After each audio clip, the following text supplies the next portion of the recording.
I thought it was some Italian.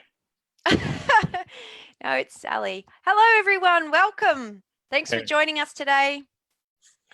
yeah, thank you. And Oh, if you're on the webinar with us tonight, if you could give us an old thumbs up, give us a smiley face, give us a star. Do they have stars? They don't have stars, do they?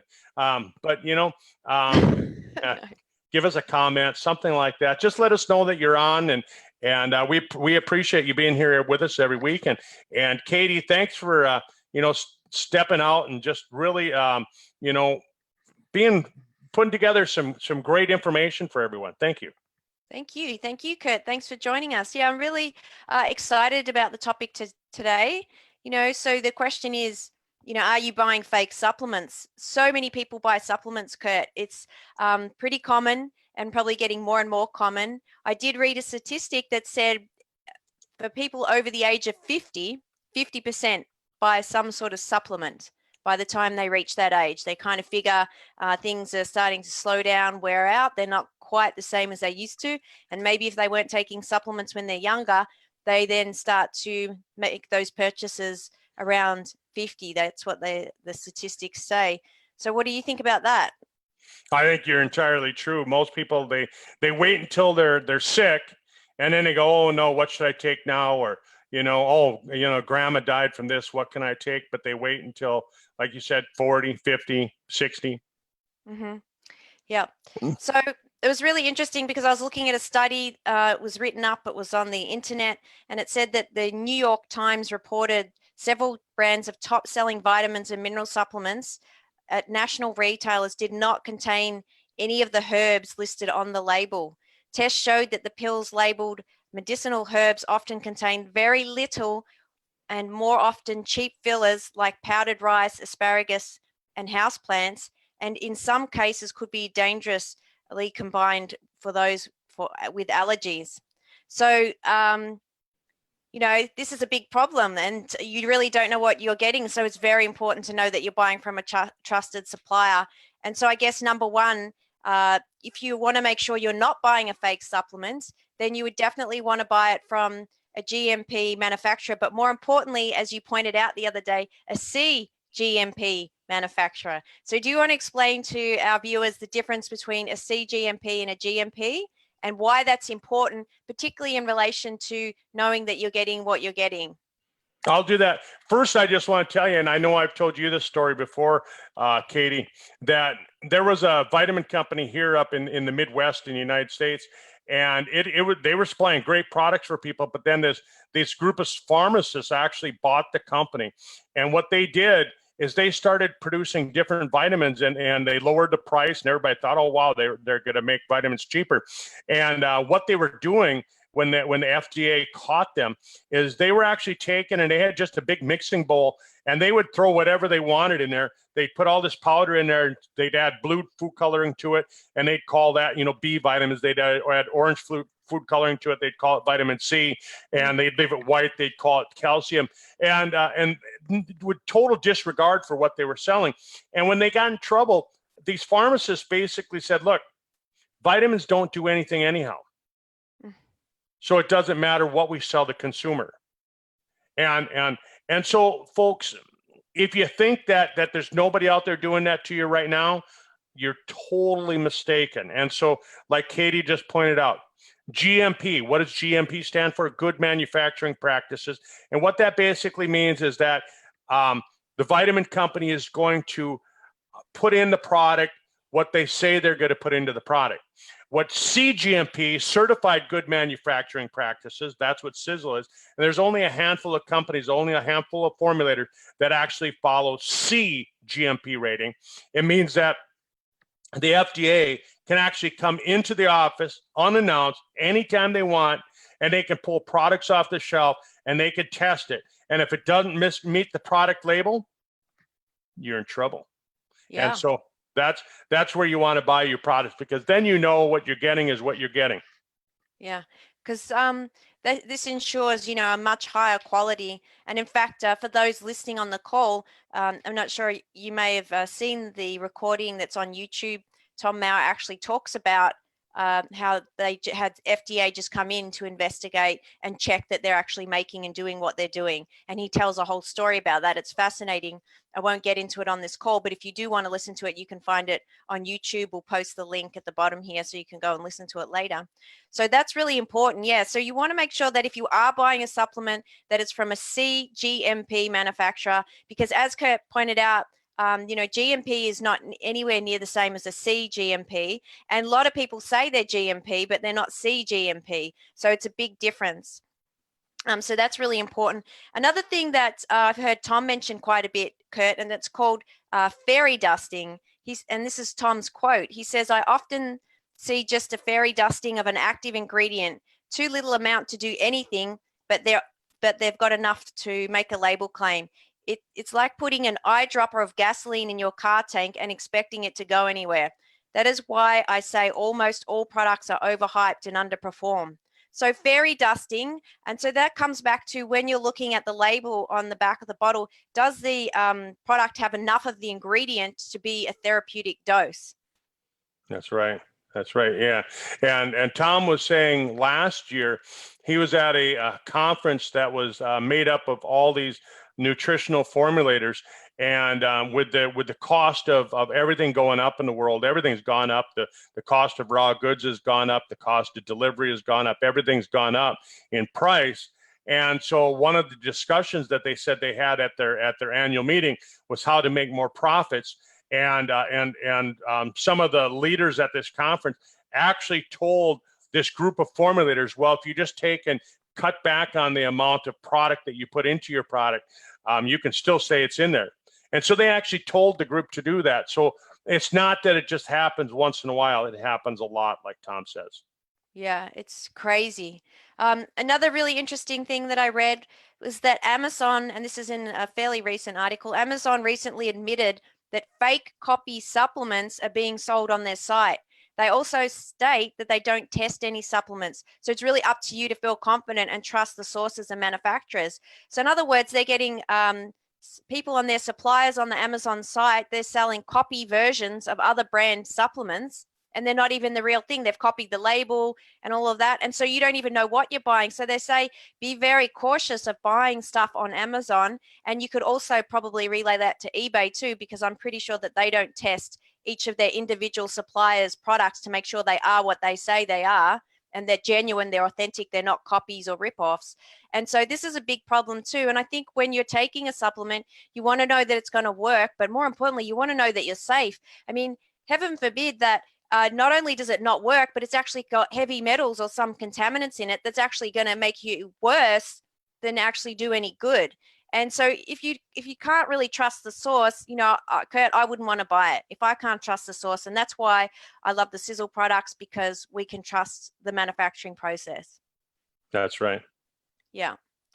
So the other points that I've got down that you need to look out for when purchasing a supplement is you want to make sure that they're testing for quality, potency, and raw materials. And so some of the tests that actual Sizzle do with their products include full panel micro testing for pathogens, so testing for contamination. They do elemental analysis, including heavy metal testing. And then, of course, they also do thin layer chromatography, testing for botanicals. And so that's really important because that enables them to look at potency of the actual ingredient and if the ingredient's been contaminated as well as their contamination. So there's 3 of many tests that they do. They've got a whole list of tests that they do. And so that's also ensures that, you're not getting a fake supplement, that it actually is what it says it is. So I know that you've been to the manufacturing facility where they make the products, Kurt, so you would have seen some of the processes that go on. Yeah, I've toured the manufacturing 7 times now, and each time I go there, I pick up one new thing that I didn't catch the first time through. And when you're talking about testing, sure, you test the raw ingredients. That's great. You know exactly what's going in. You know that not just what's going in, but you know what's not going in. Because we don't want to have any pathogens going into the raw ingredients. a lot of manufacturers, they'll use cheaper raw ingredients, stuff that's been contaminated with funguses, molds, things like that. We turn that stuff away, where a lot of companies, they'll just take and they'll hit it with radiation. They kill the fungus, they kill the mold, and then they still use the raw ingredient. It's still the raw ingredient, but it's not the same thing. Plus, it has that dead pathogen in it. The other thing is that, you can have a great product, but what if your bottle's contaminated? What if the inside of the bottle's contaminated? What if there's mold or funguses growing inside the bottle itself? We check for that. And then another thing that the Mowers do, that Supernaturals does, is they don't just check the bottle, they check the inside of the lid. Because if the bottle's good, who thinks that, oh, wow, what if this lid was contaminated before we put it on the bottle? Right. It can contaminate the whole product. It can ruin the whole batch just by having a contaminated lid. So these are all points that a lot of people don't think of. I mean, I never thought about it until I was I've gone through 4 or 5 different formulation manufacturing companies. I've taken tours of different companies, and nobody ever pointed that apart out to me, that you have to test the lid as well as the bottle that the product's going in. And so you think about that, folks. How many of the products you're buying or you've bought in the past, they didn't do that? Oh, I bet you a lot, most, if not most. And then, so that's really interesting, Kurt, because that brings me to the last point there, is that the plastic that people are using, the containers, how safe are the containers that the product's being put into? Are they leaching anything into the product? So, Tom, I've got a quote here from Tom, says that most plastic bottles contain toxic or potentially harmful ingredients that leach out into the product they contain. So will use a special plastic under special manufacturing conditions to ensure the bottles are safe and non-toxic. So again, obviously, if it's a tablet, maybe it wouldn't concern you as much, but I still would be concerned. But definitely if you're buying a liquid nutritional, you don't want that plastic seeping into the goodness of the supplement inside the bottle. So I don't think there'd be many manufacturers, Kurt, that would actually go to that level, that extent. They really, at the end of the day, do they care about every single step in the process? And this is why I love Sizzle, because there's such care and detail put into everything, especially in terms of safety and making sure it's toxic free. Whereas other companies, sure, they'll claim that they've got toxic free product or something like that, or that their product's safe, but they wouldn't bother with the bottle. That's right. Yeah. So anything they can do to increase profits, they'll do it. Yeah. And then that's also like if people are buying supplements from small suppliers, if they don't have the money and the manufacturing facility behind them, then they're not going to be able to do as many tests as well. And so you don't really have any certainty, and you're not sure that it could actually be safe and do what it's supposed to do. That's right. Yeah. And then they start cutting back on, on the amount of ingredient. They, like you said, they fairy dust, or maybe they'll put a little bit in there, but they don't put in the therapeutic dose. And that's important to know that we do that. Yeah, because actually it makes me think, I was just thinking about, so nicotinamide riboside NR, and so we use for our age pill niacinamide with ribose to do the combination. But to have it to be effective, Tom actually said that you need to get 1,000 milligrams of active, and that you were going to lose at least half in digestion. So that'd bring it down to 500 milligrams. Yet a lot of these other products on the market that are NAD boosters, they've only got 100 milligrams of the active ingredient. Some of them have only got as little as 100. So by the time you've digested and done all that your body's going to do with it, you're going to get very little of the amount that needed to be therapeutic. Yeah, so you're going to end up with, 50 milligrams, maybe up to 125 milligrams once you get past the harsh stomach acids. So true enough. Yeah. And then you got to deal with the detoxification by the liver. Yeah. So, knowing what is a good amount, and that's why I've heard Tom talk too about, our supplements, particularly like even the Encompass 360, which is our multivitamin and mineral. And, Tom Jr. was talking and saying, they put plenty of the ingredients in there to make sure they're at a really good therapeutic dose level. So you've got a really good quality all-round multivitamin and mineral. And I know that you had a story once before about you actually knew someone that was manufacturing, a big manufacturer of a multivitamin, and you had a That's right. story about that. Yeah. So a friend, well, I don't know if you'd call him a friend, but he was an acquaintance of mine, and I suppose we were friends at one time. But I used to sell one of the products that his company made, and he told me that he was making one of the top over-the-counter multivitamins on the market. And when this company came to him and said, "Hey, could you make this for us?" They said, "Here's the price point. This is where we want to be." And they said, "Whatever you need to do, get it to this price."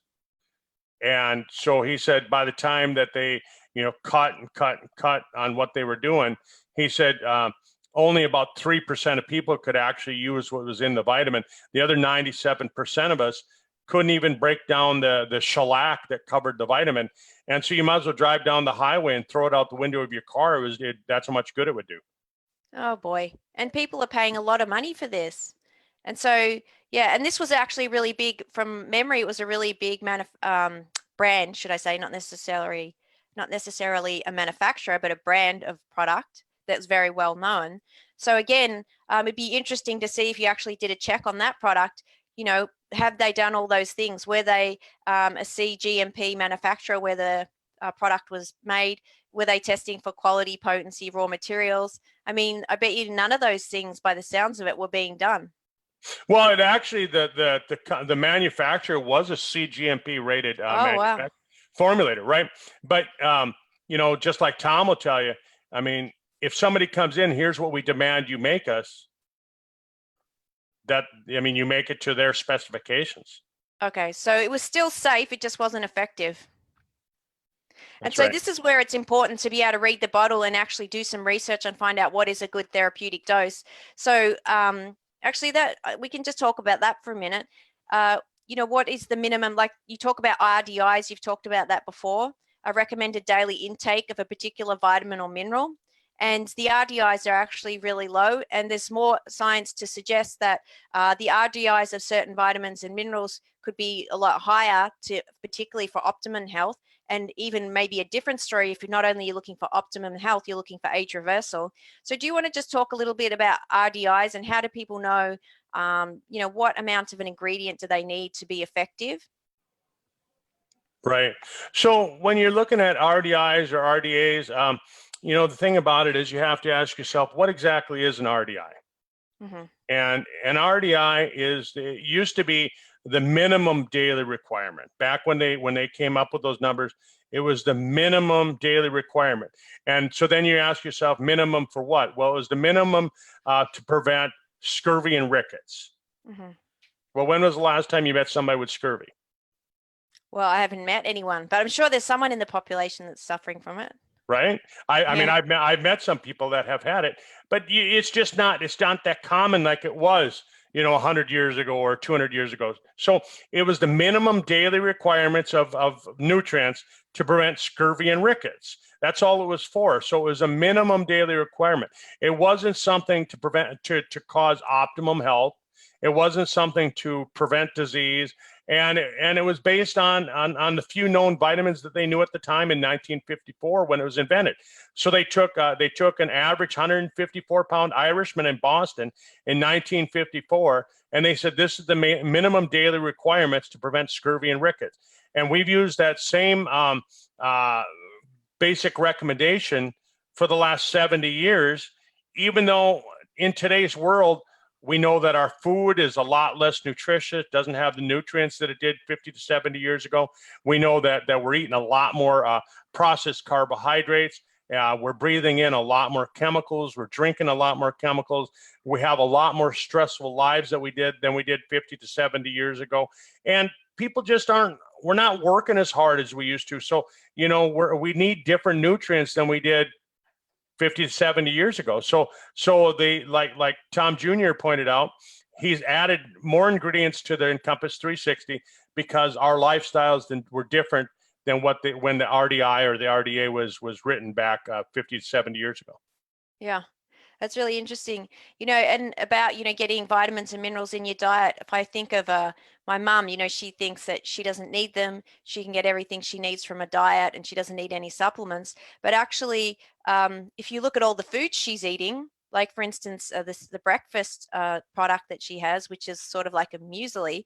If you turn the label over and have a look at it, it's fortified with vitamins and minerals. And why do they actually do that? They fortify it because they know that if they don't start fortifying food, we're all going to end up dead from, vitamin and mineral deficiency very quickly, because the foods are so processed. They've actually pulled all those nutrients out. They have to put them back in. A classic example is white bread. I mean, white bread has nothing in it. It's been completely stripped. The outer husk and the wheat, all the goodness is gone, and all that's left, is mostly really gluten. White flour that's mostly gluten. And then to make sure that you're going to get something out of it, they then go and put back a whole bunch of vitamins and minerals to fortify it. Same with milk. People actually think milk is a high calcium source. The only reason it is because it's been fortified with calcium. There's actually other foods that are a higher calcium source than milk naturally. So people saying, oh, well, I don't really need vitamins and minerals. You're actually getting them in probably a lot of the foods that you're eating, but they've been put in by the manufacturer of that food to boost that nutritional value up of that food, because it's not really at where it should be for optimum health. And so I find that really interesting. People don't actually realize how much fortification of food goes into, particularly processed foods, obviously, to their foods. So yeah, what do you think about that? Well, you got to ask yourself, what are they using to fortify it? They using natural vitamins? If they put B vitamins in it, is it natural vitamin B, or is it Exactly. synthetic? Is it natural vitamin E or synthetic? And those are good questions that I can't answer them. I haven't looked at the food that you eat. I mean, it's really, you just have to realize that unless you're really good at reading labels, you're not going to get the nutrients you need from your food. Yeah, that's right. So I think for me personally, my personal opinion, I think supplementation is important to make sure that you don't have those deficiencies, and just to help get a more balanced vitamin and mineral intake. And there was another comment you made once too, that you said people say there was a study done and it said 99% of the population is deficient in one or more minerals or vitamins. Yeah, it was a study that came out. It was either out of Princeton or Harvard. It was out of one of the big Ivy League schools, and they had a study that came out, and it said it was at one point it was 90% of the population was deficient on vitamins and minerals and on 5 key nutrients. And they came back and they said, okay, they said, Katie, here you're deficient on these 5. And they came back and they researched you studied you again. And now they said, Katie, hey, look, you supplemented those 5, but now you're deficient on these 5. Right. So they really found that people have a wide range of nutritional deficiencies. And then they upped that to, I believe it was 97% of the population. And I think the last time I read it was like 99% of the population, they said, was deficient on 5 or more nutrients. Wow. And that's really interesting. And so I've shared this story before, but I thought I'd mention it again, and probably be a good story to finish up with. But, I spoke to my doctor. He's a integrated doctor, so he's both a fully qualified naturopath and a general practitioner. And of course, he does hair mineral analysis and testing, and where there's a requirement, and of course blood tests too, where there's a requirement, will recommend supplements.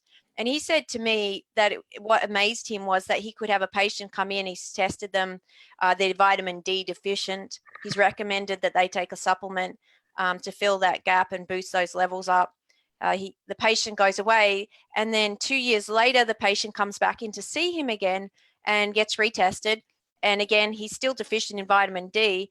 And he said, well, have you been taking the supplement? And he said, oh, no. Well, I just thought it would like normalize. It would just get back to a healthy level by itself. And he says what he finds as a doctor is that, if people have a deficiency like that, it's never going to correct itself naturally. They're always going to need to supplement to boost that back up. And so he said, and then people are shocked why they're still deficient in vitamin D when they haven't taken anything. And he specifically told them they needed something. So it just doesn't self-correct itself in many cases. It was what his experience and his opinion was. It's a really fascinating topic, and I know you can get into a lot of a detailed discussion about it with people, and people have got different opinions about it. But I guess hopefully by people watching this call, you know, it'll kind of prompt you to think, ask questions really, and maybe, you know, you could go away and do your own research and find out, you know, what really is a quality vitamin and mineral supplement. You know, do you really need it? Could it really help you?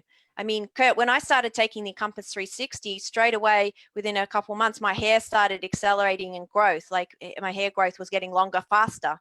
So, you know, these sorts of things, you know, you can then tell a difference. I was speaking to another girl yesterday, and she said that she used to be a non-vitamin and supplement taker, and then when she started taking them, she just felt generally that when she was taking them, overall she felt better versus having none at all. So she said she tried both, and for her, she felt better. So really, it's about, you know, improving our health. We want to be as healthy for as long as possible, because we want to have a really good health span, and then ultimately, you know, if that leads to lifespan, great. But you know, it's not much fun in, you know, being around if you're sick all the time. And so yeah, really important topic to look at, vitamin and mineral deficiency. But we could talk about this all day, and I don't want to talk too much longer because we've hit half an hour. And did you have anything else you wanted to add? Yeah, I'm just going to say this, is that if you're taking vitamins because you're expecting to see that miracle change in your health, give it time, you know, and keep working at it, because maybe you're not taking one thing. Maybe there's one piece of the puzzle that you're not seeing. Maybe somebody's missed something. And so if you're taking vitamins to see that miracle and you're not seeing that miracle, keep looking. For the most part, nutrients, what they're going to do is they're going to change function in your body, and it's going to optimize things out, and it's going to change things, but it takes time. It really takes time. What I've tried and tell people is that for every year that you've had a problem, it's going to take a month of treatment just for that 1 year. It's going to take a month of concentrated treatment, and then when you reach that point of where you feel like you've corrected it, then it's going to take double that amount of time after that, just to level things out. So if you've had a problem for 6 years, it's going to take 6 months just to get those levels up to normal. And then after that, then you got to take, and you got to, okay, it took 6 months to get here. Now it's going to take another year to level it out. That's a year and a half, because you had a 6-year problem. Right. And everybody gives up. Yeah, they give up. They think, oh, I've done it for a month and that's long enough, when they've had, you know, a really ongoing health issue for a long time. That's right. Yeah. So I'll leave it with that, Katie. Okay, great. And I just say also in closing, if you are unwell and you have a medical condition, please, you know, consult your doctor or physician first, and to get their approval. So I'm not telling people, advising, but I just have to give that disclaimer. And it's my opinion and the information that we've shared on here today as well. You bet. Thank you. Great. Well, thanks everyone for joining us today. I hope you have a wonderful weekend, and we'll see you next time. All right. Bye-bye. Bye.